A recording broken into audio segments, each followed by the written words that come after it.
Hello and welcome back to another Rambling Reviews. There are too many. We only did season 2 a couple of weeks back. Here we are, book 3, Infinity Train. Very excited. We're doing episode 2, The Jungle Car. Where am I at? Okay, yes. I'm just pulling my notes up. They should have been in front of me when I started, but they weren't. So here we go. So episode 2, which is another introductory episode, but for the new characters of Hazel and Tuba. Like with the previous episode, regretting my choice to partake in the trailers and speculation, because I think the joy of this episode would have been discovering the sort of the turn of that, because the way this episode is set up, it acts as if you don't know they're coming.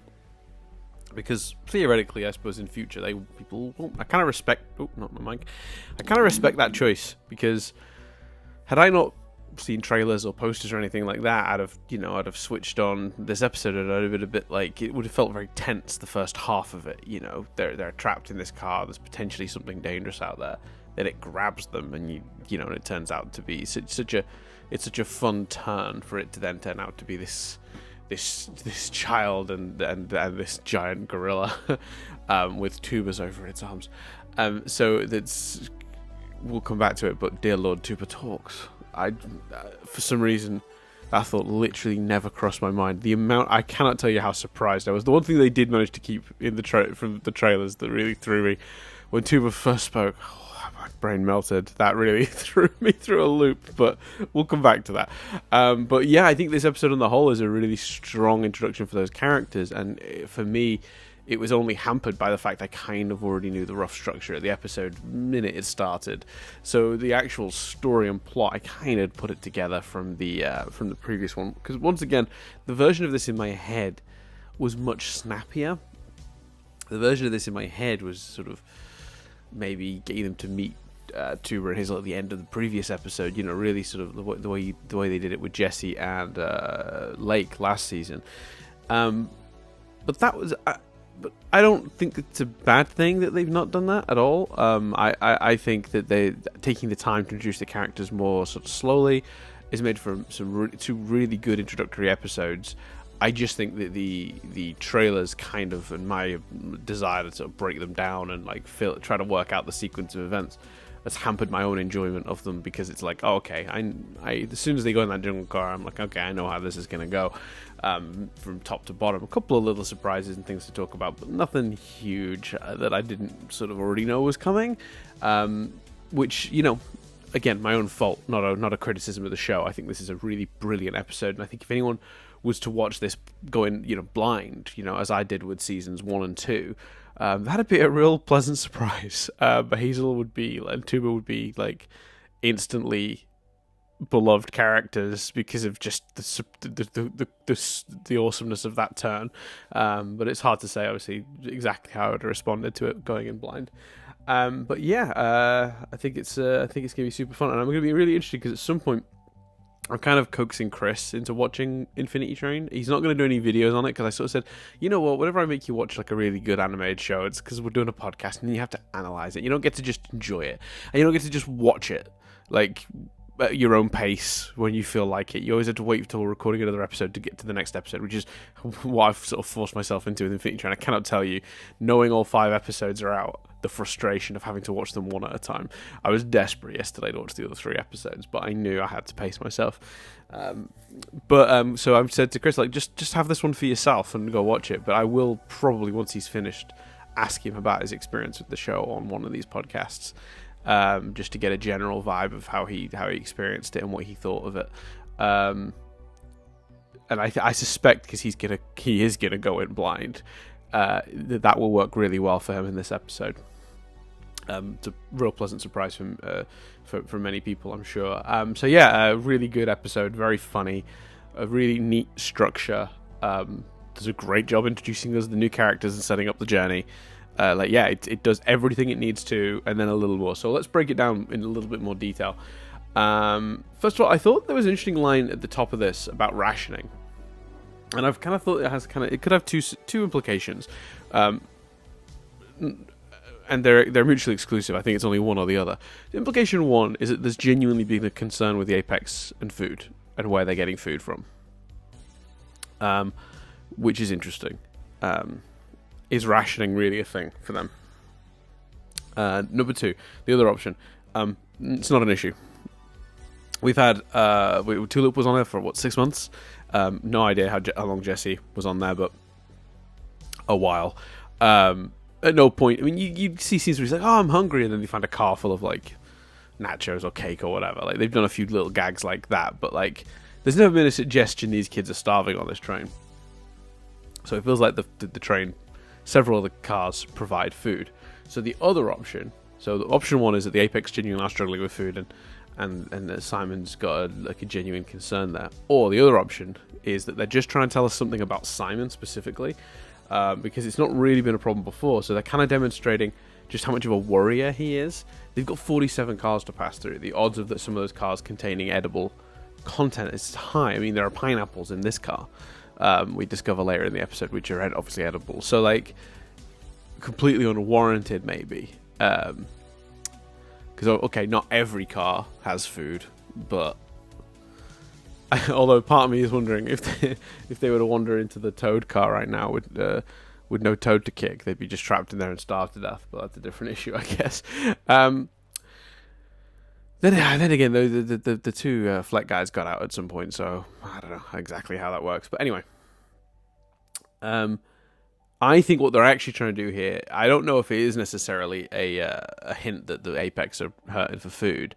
I think it's more likely to be that they're trying to tell us something about Simon, because the whole start of this episode really does set up Simon's like, we're following procedures, and we're out of, we don't have our backup, and we're supposed to have 2 harpoon packs, and we're only got this much in the terms of rations, and he's like analyzing the car. He's like, oh, it's a jungle car with and he's like trying to figure out what the situation is, and trying to be all sort of leader about it, like sort of like strategist about it, and Grace is just like, hey, it's us. They were obviously the first of the Apex because they're the oldest, so I get this impression that they hung about for a while before they sort of gathered their whole group around them. So she's sort of hinting like, hey, it'll be like the old days, just me and you traveling through the train, before we established our base and gathered all those kids. And she does ask him to loosen up. So I think the line about rationing food is probably more a hint, most likely at just Simon's character, that is reestablishing that. But it will be interesting to see if they address that going forward. I'm going to keep an eye out for any references to food and stuff, because I am kind of curious about it, what the food sitch is, and whether maybe the Apex really are hurting for supplies, because that could actually play into if there's power struggles later on, because somebody. So the interesting thing about watching it this time is I've been able to actually, communicate with people online about some of my theories and thoughts on it. Because for example, yesterday I was messaging somebody on our Discord called Cram, who goes by Cram, who's only seen 2 episodes too, as I have. So I was able to message him freely without spoilers, and there was a discussion about like what happens to the Apex while Grace and Simon are away. Do they have the cleaner option story-wise is a holding pattern, right? So when they get back, the Apex just waited for them. But if you want to sort of make it more complicated and messy and really extract some potential drama out of it, you could have them return and find that the power balance of the Apex has shifted somewhat. Or you could put them in a holding pattern and have Grace and Simon go opposite directions as the show, as this season progresses. I talked about this last week, but I feel like one of them is going to go for redemption and one of them is going to go completely the other way. Still don't know exactly which way around it is, because just to quickly touch on this, I'm still not sure, because there's 2 easy to go with explanations. Grace seems the most likely candidate for empathy of the 2 of them, but she's also the most manipulative, which makes her like, so on the surface your first thought is immediately, well, Grace seems kindly, or more kindly and relaxed and more willing to talk to people than Simon does. So Simon's the one that's going to, knuckle down and really like lean into the Apex stuff in the face of information that contradicts their belief system, whereas you feel like Grace might be the one that goes, oh, we've been wrong. But at the same time, Grace is so manipulative. I really have no idea like what she's thinking sometimes, because there's clearly a lot of her being fake with a lot of people. Like in this episode particularly, they demonstrate a huge amount of her being fake and manipulative with Hazel. It makes you wonder how much is she manipulating Simon even. So I could see them making kind of Grace the villain and having Simon have that realization that he's been misled. So either way is possible. So I've not settled on which yet, but I suppose going back to the Apex and having the Apex have had its own internal power struggle, and when they get back someone else is leading and it's a different thing now, or it's changed in some way outside of Simon and Grace's squabble, could complicate things, and it could complicate things in a very good way, but the writers might also be wanting to just focus on Grace and Simon, who are probably going to drift as the series goes on, and make it a power struggle between those two, and the simpler version of that is to not have anything happen to the Apex, which is less realistic, because if they're going to be away for any amount of time while they travel through these 47 cars, it feels like the Apex would have to readjust in that time. So I don't know, I'm not sure yet, but it was an interesting thought, and something that wouldn't have occurred to me had I not been able to actually interact with people about this. I actually, with the first episode as well, the same thing, because the first episode came out before the rest of the 5, so I was able to actually look at the Infinity Train Discord and say hello to some people in there and sort of talk back and forth with a few people. So between that and the rest of them being released. So yeah, that's been an interesting experience this time. Anyway, so let's break down some more details in the episode itself. I really love this location. It was interesting because I thought we'd get a lot more industrially and like shiny and sparkly sort of techie cars this year, but last year they were kind of forced to give us a lot of very organic, jungly, naturey cars, because you don't want too many reflective materials, because you've got a character that can't really be around reflections unless you want to keep explaining. You want to keep having your story interrupted by her being chased. So I thought this year they'd go the other way. I thought they'd really go a lot more industrial and techy, but we're in a jungle car, which is cool. Particularly, I'm still calling it the neon. I've decided I'm still calling it the neon jungle car, even though it's just the jungle car. It's a jungle car where anything you sort of, when you get near it and it moves and it gets touched, it sort of glows. It's a really cool effect. It's a really neat visual.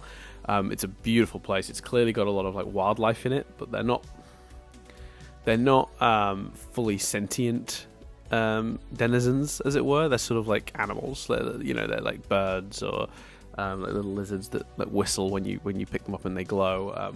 But it's also got something else in it that Grace and Simon soon discover, which we know is Tuba. But it's because Tuba's making these big loud noises, it's sending like a wave of air that's brushing through the trees, which is causing that glow to happen in waves, which is what indicates that they're not alone in the jungle. So I just think that's really cool, a really clever idea. Yeah, I also really like the little montage we get of them just sort of chilling out in the jungle, sort of being relaxed and having fun, sleeping, crossing logs and stuff before they realise they're, potentially in danger. And then we have, of course, which I can't decide if these were in last episode and I just missed them, but Simon's got these shoes on that I've never really noticed, but he presses a button on them and they seem to electrically stick him to the trees or the surfaces in general. I've got a theory that those do not work on the outside of the cars. I feel like they stick to the digital creations in the trees and nothing more, because otherwise he could have given Grace his harpoon pack and used his shoes to climb over each car, and they wouldn't have had to even deal with the cars. They could have just hopped over them like they presumably normally do, and got back to the apex much quicker. Because obviously traveling through the cars is much slower. You've got to find the door, solve whatever puzzle it is, blah, blah, blah. So I feel like they'd have done that if those things worked elsewhere. But what's interesting is obviously because they were in the unfinished car last episode, he definitely floated once or twice, or climbed, jump, ran up stuff, he did flips and things. But I guess in my head I didn't even pay attention to whether he was using those shoes or anything, because that car has weird gravity anyway because it's the unfinished car.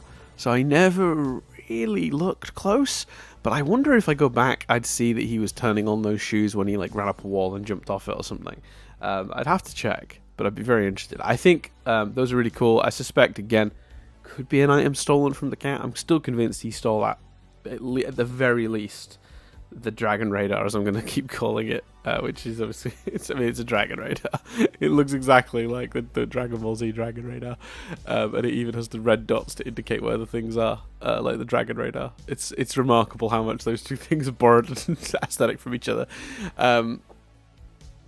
Yeah, I think for sure he stole that from the cat. Maybe he did the shoes too, and maybe this is where the manifesto thing, the book thing, came in. I still could be wrong about that, but I'm feeling pretty confident about that one. But they use those basically to get some height and try and track down where this creature that's in there, so they know they're not alone, is. They quickly realize they're going to have to, at least, disable, like, make this not mobile anymore, because they need to be able to get out. So they set up a bunch of traps, and I think what was interesting about the way they did the traps as well is they actually, following the true Apex sort of logic, they really did use the other denizens that live in that car. So those little lizard creatures that glow, they're really cute, and they do this cute little whistle thing.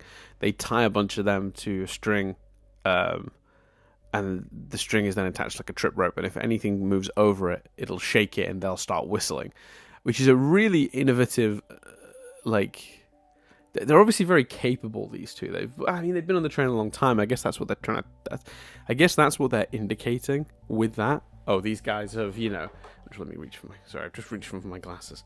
I thought I'd be able to do it without interrupting my flow, but my brain, I'm very single tasked when it comes to my train of thoughts and these things. I've completely lost. See what I mean? I thought about my glasses for a second to put them on so I could read the notes I wrote on my screen clearer, and here I am, lost. I think it shows a certain amount of ingenuity from those two. Obviously, they've been on the train for a long time, so that makes sense. But it's a really smart trap. Its only downfall again is that they seem to feel like the denizens of the train are tools for them to use rather than beings of their own, and that is always worrying, always concerning, but fascinating to watch, because it's just little moments like that tell you a little something about the character. You might not realize you've taken it in, but you have. It's consistent and it works, and yeah, I'm on board. I think they've had a really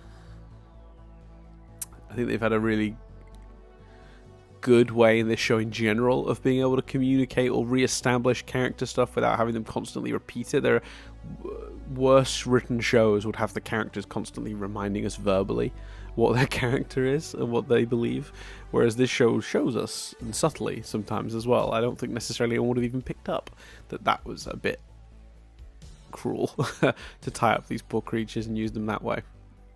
Anyway, the thing they're hunting down, Tuba, as we now know, ends up hunting them and picks them off one by one, which I should have absolutely seen coming. In the trailer breakdown video, I was like, oh, it looks like Grace is getting pulled by Tuba through a portal.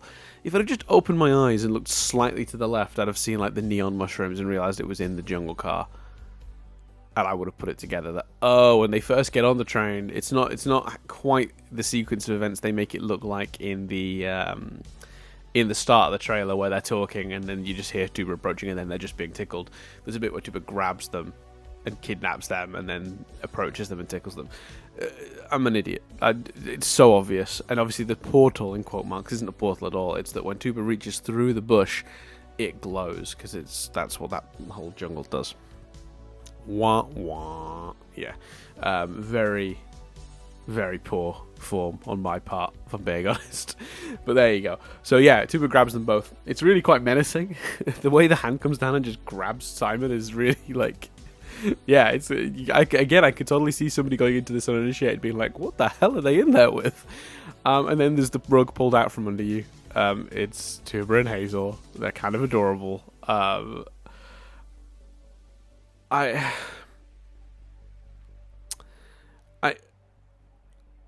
the Tuba talking. Let's just address this. I really was convinced Tuba would not be talking. I thought Tuba was going to be more in the vein of Alan Dracula, one of those sort of you see these in it's kind of an archetype in movies like the gentle giant. You know, like a big, speechless being that like doesn't, so they can't communicate directly, but they're empathic enough to know when somebody is in danger or when somebody is upsetting someone they like and have affection for, and that the relationship doesn't even need words, but it's like soft. It's like affection clearly exists. It's kind of an archetype, isn't it? The person and the person that sort of spends time with like this beast, this monster that's actually a gentle giant. And I kind of thought Tuba was going to fit into that, and we were only going to see Tuba getting ragey when Simon and Grace sort of in some way threatened Hazel's existence. And I don't mean literally, obviously. I just mean like doing something that was not in her best interests.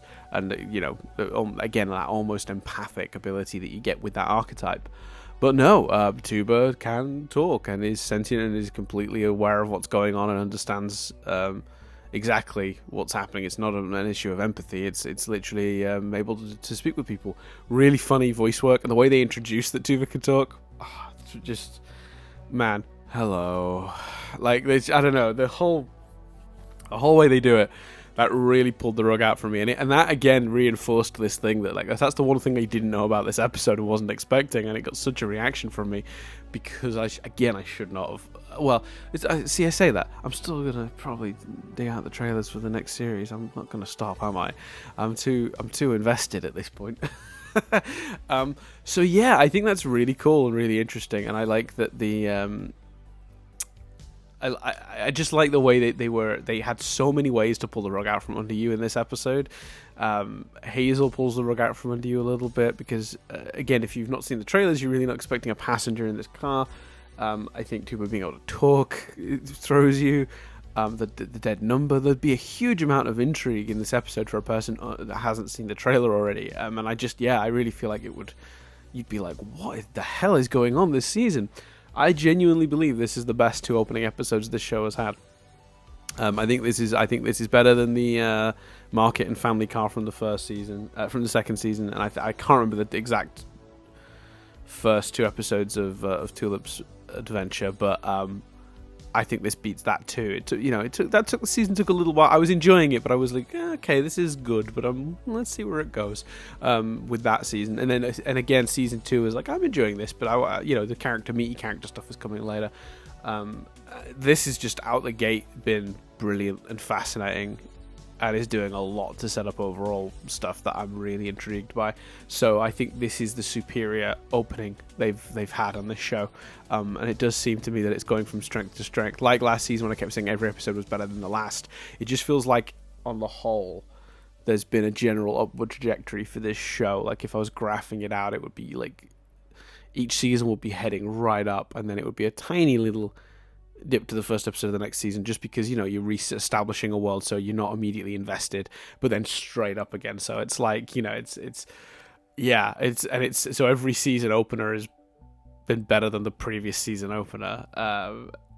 So yeah, it's pretty incredible. That worries me though, because that worries me, but excites me, because what's the new height? Like if this trend continues, this show is only going to get better, and if that is accurate, then where are we at the end of this season? Where are we 5 episodes into this season? There's a lot going on. I mean, when I finish recording this, I'm immediately going to watch episode 3.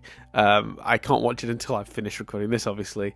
But once I have, I'm watching episode 3, even if I'm not then intending to record episode 3 later today, but we'll do that tomorrow maybe. So yeah. Brilliant work.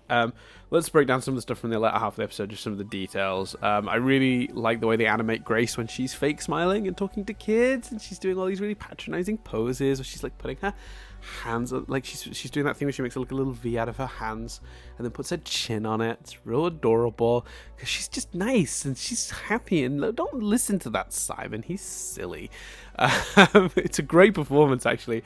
I forget the actress's name off the top of my head, but she was also in Good Place, and she's been in Barry, which is another show I really love. She doesn't have a huge role in Barry though. She's been in loads of episodes, but she doesn't often get a lot of speaking lines. But she's a really good actress. I think she's British. and she's doing a great job bringing Grace to life. And that combination, actually, I think that combination of voice and the way they're animating her, doing all these like kind of innocent poses, is the most effective characterization they have this season. And it was that was kind of true of her previous season, but she was a little bit. She was smart enough to not quite be as patronizing with Jesse. She like a truly masterful manipulator, adjusted her approach for a slightly older, wiser, victim. So yeah, I think there's something very insidious about Grace for me. Her whole attitude it's very there's something very deceptive about her. Anyway, so the performance and the way they're animating her is brilliant. And they were re-establishing very strongly how she is.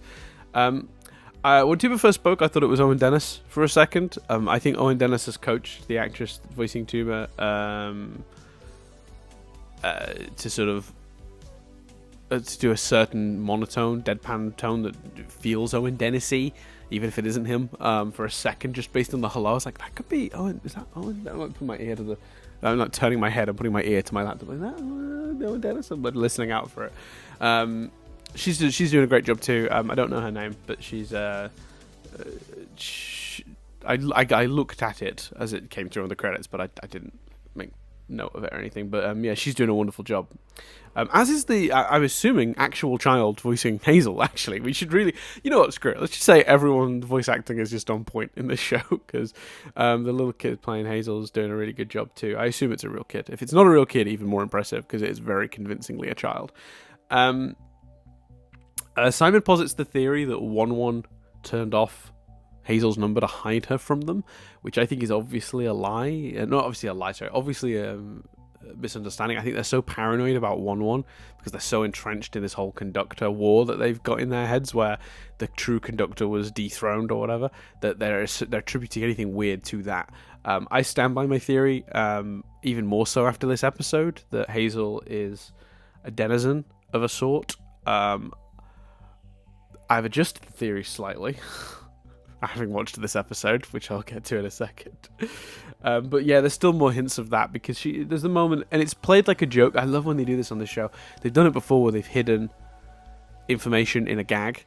So there's this bit where they're like, you can come back with us to the Apex, to Hazel, and they're like, you'll get to meet more kids. And she's like, Tuba, am I a kid? And he's like, yes. And she's like, great, more kids, But Tuba, am I a kid? Maybe not. I think not. I think denizen. So I have the expanded version of my theory comes down to a very subtle thing that happened in this episode, and if I'm wrong, I'm absolutely wrong. But I don't think it's a coincidence, because nothing in the show is, and it seemed very specific to me. At one point, she told Grace or Simon, can't remember which, "Don't be daft." Now, I'm not an expert, but I'm pretty sure "don't be daft" is a very British phrase. I think it's probably travelled enough through cultural osmosis that Americans aren't confused by the saying, but I don't think it's something Americans say. I think there's a chance Hazel may be one of Amelia's early failed attempts to create the life she could have had with Ulrich. Is it Ulrich? Adric? Ulrich. I think it's Ulrich. And maybe to create a potential child that they would have had. The problem is, why would Amelia then make that child with a number?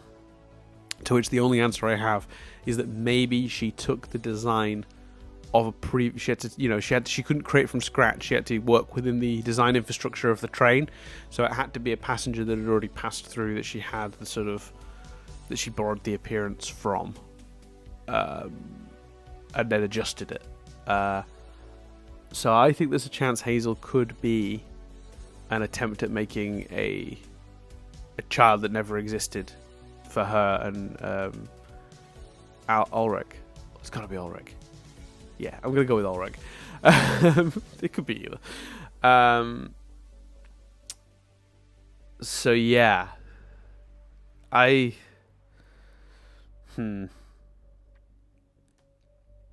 Yeah, I'm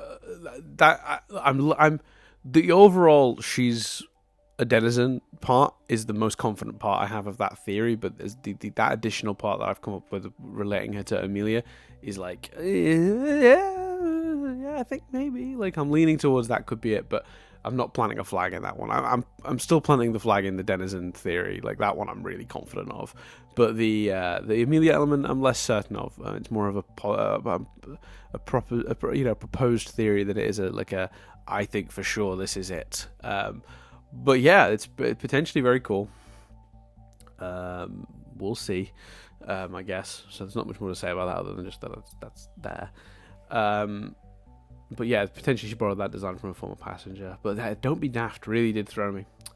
Anyway, more evidence, obviously, of Grace being clever and manipulative. She was pretending to have the idea to get Hazel back to the apex, sort of off the top of her head. I wrote that down, but yeah, it was. What we could do, we could fix your number if you come back with us. It was very like, yeah.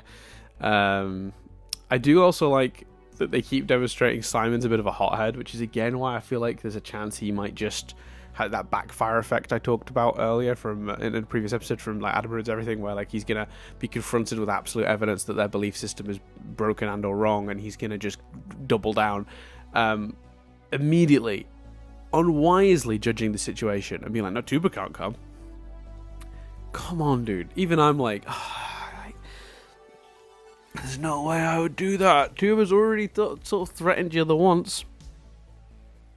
Just, dude, shh. Play it cool. Whereas, of course, Grace has the right idea, which is just like, yeah, you're not gonna be able to separate them right now. Let's travel with them for a bit, and we'll slowly chip away at the bond between them, and then at some point we'll separate them. Much smarter, much more level-headed, unlike that bloody Simon. Terrible. I do think that the Tuba Hazel relationship has been set up that's really sweet. That's going to be a tough bond to break. Like that moment towards the end of the episode where it's like, we were setting up a home here. It's very soft, and like I said, it is very gentle. The only real animosity we've seen is towards anybody who's potentially going to hurt or upset or destabilize sort of Hazel's existence. That's Tuba's thing, but Hazel's sort of like, it's what I've always wanted all my life, which is like hilarious because it's very obvious that she's just had the idea that she wants to meet other kids this episode, so that's kind of cute too. And yeah, so Tuba is sweet, but then grabs a rock and deliberately makes a show of putting it in the bag while staring at Simon. Also violent. So yeah, I think it's they've done some really, really clever stuff in this episode in terms of setting up the characters and the world. Is there more to it? Yeah, obviously. I think there's there's more to come in terms of, I think, if this is what we're starting, the quality of these episodes, from my perspective now going forward, I think we're going into episodes I've seen less of and I've been able to put together less from. So, because they were just clips of them, rather than enough sequences for me to actually piece together the order of events. Because so far, let's be honest, from the trailers, I guessed pretty much these entire 2 episodes' rough structure. I didn't realize it took place over 2 episodes, admittedly. But I got a lot of that right. But you can already tell I'm into slightly more unknown territory now by the fact that just the title of the next episode tells me I was wrong about one thing, because the next episode is called The Debutante Ball, which I guess is what I was calling the Fancy Dancing Car. I'm going to continue calling it the Fancy Dancing Car. The Debutante Ball Car is the title of the next episode, and I suggested that there was a chance that that it might be the start of an episode, the Debutante Ball Car, where it's like, oh, we're in the middle of our last adventure, and now we go into the car that's actually going to be the subject of the episode. The Debutante Ball Car very much suggests that's the next car they're going into, and it's going to be a full story set there. Which means, because they tend to do this now, like whenever they've got a chance to put a gap in to suggest they've travelled through some of the cars, they take it. So this next episode might start with them in a different car and then show them going to the Debutante Ball Car. But yeah, that's already proving that I'm slightly more unknown territory now, just getting to episode 3. I saw somebody speculate online that the trailer only contained footage from the first 5 episodes. So either HBO are going to release another trailer for the second half of the series, or that's it, and we're really going in blind for the second half. Which I think it's true, by the way. Looking at it, looking at the episode titles, and also looking at what we saw in the trailers, I don't think we did see anything in the trailers from past episode 5. I think that's exactly right. What I'm less sure about is whether the HBO will bother doing another trailer or not. They might. I don't think I'll watch it because they're coming out pretty soon. Like Owen Dennis confirmed this morning, it's 3 weeks. So week 1 is these 5. Week 2 is probably going to be the next 3, and then the final week will be the last 2. So I don't feel the need to see a trailer when it's that close, I guess. Although say that. This was pretty close when they released the trailer, and I still watched it, didn't I? So there you go. Maybe not. But yeah, I might go. I'm hoping to go into the latter half completely blind. But yeah, more to come. Very excited to speak about that next episode. I'm literally going to go watch it right now. So the fact that we're here and talking, what you guys are doing right now by listening and indulging me on this whim of a podcast, is you're enabling. Well, you're just stopping me from being able to watch the show. So I'm gonna say shame on you for preventing me from watching Infinity Train at the pace I would prefer. And that now I'm gonna go so I can watch it some more. But yeah, join me next time, maybe in a day or two. Not sure the release schedule of these again. I'm just gonna do it as I do it. I recorded the last episode and then put it up the same day. I might do the same with this, which might mean this is like less than 24 hours have passed between these 2 episodes. I don't know, but just stick with the channel, stay subscribed, and you'll see them as they come up. I'm hoping to get all 5 done within the week if I can, so that I can watch the new episodes when they air too. But who knows? So yes, please join me. Please, oh please, join me next time when I discuss the debutante ball car. In the meantime, take care, and I'll see you then.